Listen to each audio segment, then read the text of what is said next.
कलयुग के बाद कौन सा युग आएगा? कलयुग के अंत के बाद क्या होगा? दोस्तों, आप तो जानते ही होंगे कि कलयुग के बाद कौन सा युग आएगा। उस युग का नाम है सतयुग। ज्योतिष और पौराणिक ग्रंथों में युगों के वर्णन अलग अलग हैं। ग्रंथों के अनुसार 4 युग होते हैं, जो हैं सतयुग, त्रेतायुग, द्वापर और कलियुग। कहते हैं कि कलयुग में पाप अपने चरम पर होता है। वर्तमान में यही कलिकाल यानी कलयुग चल रहा है। इससे पहले कि आप हमारी कहानी में खो जाए, हमारे चैनल ड्रीम स्टोरी को सब्सक्राइब कर लीजिए ताकि ऐसी ही प्रेरणादायक कहानियां को आप तक पहुंचा सके। एक कलयुग के बाद कौन सा युग आएगा? 2 कलयुग का अंत आते आते कैसी हरकतें करेंगे लोग? 3 कलयुग की पहचान। 4 कलयुग का अंत। 5 शिव पुराण में कलयुग का उल्लेख। 6 कलयुग के बाद कैसा होगा सतयुग? 7 सतयुग के बाद कैसा होगा त्रेता युग? कलयुग के बाद कौन सा युग आएगा?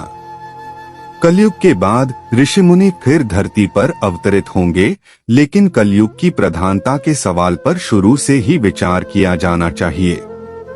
भगवद गीता का दावा है कि परिवर्तन सृष्टि का एक अंतर्निहित नियम है और वर्तमान युग सभी युगों के 22वें चक्र का प्रतिनिधित्व करता है।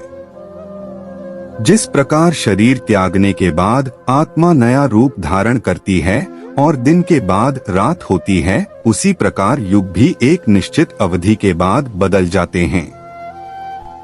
विष्णु पुराण वर्णन करता है कि कलयुग आएगा जब दुनिया की पाप की सीमा बढ़ जाएगी और लोग महसूस करेंगे कि अंधकार का युग शुरू हो गया है। कलयुग की शुरुआत महिलाओं के बाल कटने से होगी और युवा दिखने के लिए हर कोई अपने बालों को डाई करेगा। जब बेटे अपने पिता से लड़ने लगेंगे और गृह कलह शुरू हो जाएगी, तो कलयुग अपने चरम पर पहुंच जाएगा और ब्रह्मा और विष्णु एक हो जाएंगे।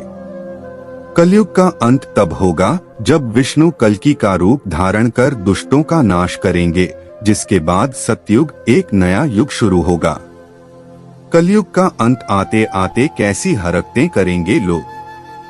कलयुग 4,32,000 वर्ष का होगा, जिसमें से 5,121 वर्ष ही बीते हैं। इस उम्र में लोग नास्तिक हो जाएंगे और उनका एकमात्र उद्देश्य धन कमाना होगा। नदियां सूख जाएंगी, गाय दूध देना बंद कर देगी और पिता, पुत्री और भाइयों के संबंध समाप्त हो जाएंगे। कलयुग का अंत महान युद्धों, बाढ़ों, अकालों और बीमारियों का गवाह बनेगा, जो मानव जीवन को 12 वर्ष तक कम कर देंगे। हालांकि कलयुग की समाप्ति के बाद सतयुग शुरू होगा, जहां भौतिक सुखों के बजाय मानसिक सुखों पर ध्यान दिया जाएगा और घृणा के बजाय प्रेम पर जोर दिया जाएगा। सतयुग 17,28,000 वर्ष का होगा और मनुष्य की आयु 4,000 से 10,000 वर्ष तक होगी। भगवद गीता हमें सिखाती है कि परिवर्तन अपरिहार्य है और यह सभी युगों के परिवर्तन का 20वां चक्र है। इसका अर्थ है कि यह युग पहले भी 22 बार आ चुका है। जैसे हमारी आत्मा मृत्यु के बाद शरीर को छोड़कर दूसरा रूप धारण कर लेती है, वैसे ही एक निश्चित अवधि के बाद युग बदल जाता है। कलयुग की पहचान। विष्णु पुराण में कलयुग से जुड़ी एक कथा है, जिसमें कहा गया है कि जब संसार में पाप की सीमा बढ़ जाएगी तो कलयुग आएगा। तब लोग पहचानेंगे कि अंधकार का युग शुरू हो गया है। कलयुग की शुरुआत महिलाओं के बालों से होगी। जहां महिलाएं अपने बालों को अपना आभूषण मानती हैं, वहीं कलयुग में वे उन्हें काटने लगेंगी। पुरुष और महिलाएं युवा दिखने के लिए अपने बालों को रंगेंगे और हर कोई अपनी उम्र छिपाना चाहेगा। जब कोई पुत्र अपने पिता पर हाथ उठाता है, तो इसका अर्थ है कि कलयुग शुरू हो गया है। जब हर घर में लड़ाई शुरू हो जाएगी, तो कलयुग अपनी चरम सीमा पर पहुंच जाएगा। जब अंधकार का युग हम पर हावी होने लगेगा, तब भगवान विष्णु कल्कि का अवतार लेंगे और अंधकार के युग का अंत करेंगे। कलयुग की शुरुआत 3012 ईसा पूर्व में हुई थी, जब मेष राशि में मंगल, शुक्र, बुध, बृहस्पति, शनि शून्य अंश को पार कर चुके थे। कलयुग का अंत। ब्रह्मा पुराण के अनुसार कलयुग का अंत आ जाएगा और मनुष्य की आयु शुरू हो जाएगी, जो 12 वर्ष तक चलेगी। नदियां सूखने लगेंगी। पूजा कहने से मनुष्य धन के पीछे ही भागने लगेगा। लड़कियां असुरक्षित होंगी। पिता, पुत्री और भाई का कोई संबंध नहीं होगा। भाई अपने ही भाई के खून के प्यासे होंगे। जिनके पास पैसा है वही इस युग के अंत तक शासन करेंगे। शिव पुराण में कलयुग का उल्लेख। इस युग के अंत में भगवान विष्णु कल्कि रूप धारण करेंगे और दुष्टों का विनाश करेंगे और एक बार फिर उनके लिए धर्म की स्थापना करेंगे। शिव पुराण में कलयुग का उल्लेख इस प्रकार है, जब कलयुग बढ़ेगा तब लोग गलत काम करने लगेंगे, दूसरों की निंदा करने लगेंगे और अपने धर्म को हड़पने की कोशिश करने लगेंगे। युग के अंत में मनुष्य नास्तिक बन जाएगा। लोगों को धोखा देना मनुष्य का पहला काम होगा। कलयुग के बाद कैसा होगा सतयुग? कलयुग की समाप्ति के बाद जो नया युग आएगा वह सतयुग के नाम से जाना जाएगा। सतयुग 17,28,000 वर्ष का होगा और इस युग में मनुष्य की आयु 4,000 वर्ष से 10,000 वर्ष तक होगी। मनुष्य भौतिक सुखों के बजाय मानसिक सुखों पर जोर देगा और प्रेम ही एकमात्र ऐसी चीज होगी जिसमें घृणा के लिए कोई स्थान नहीं होगा। मनुष्य का सर्वोच्च ज्ञान फिर से स्थापित हो जाएगा।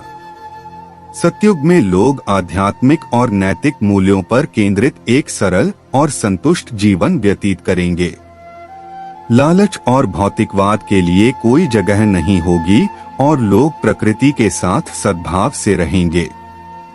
रोग और कष्ट न्यूनतम होंगे और जीवन प्रत्याशा कलयुग की तुलना में बहुत अधिक होगी।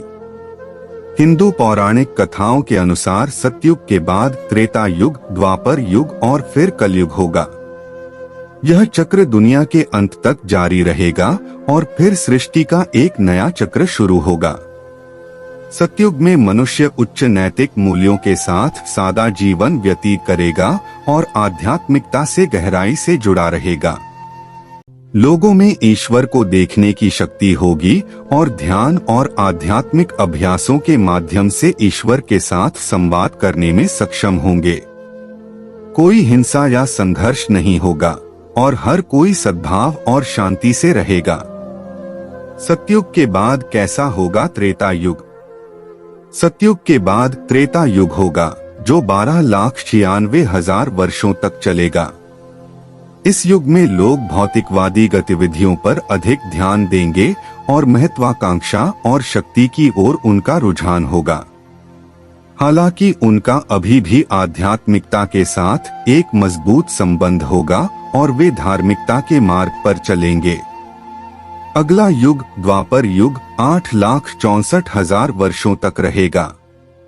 इस युग में लोगों में धन और भौतिक संपत्ति की अधिक इच्छा होगी और प्रौद्योगिकी और वैज्ञानिक प्रगति पर अधिक ध्यान दिया जाएगा।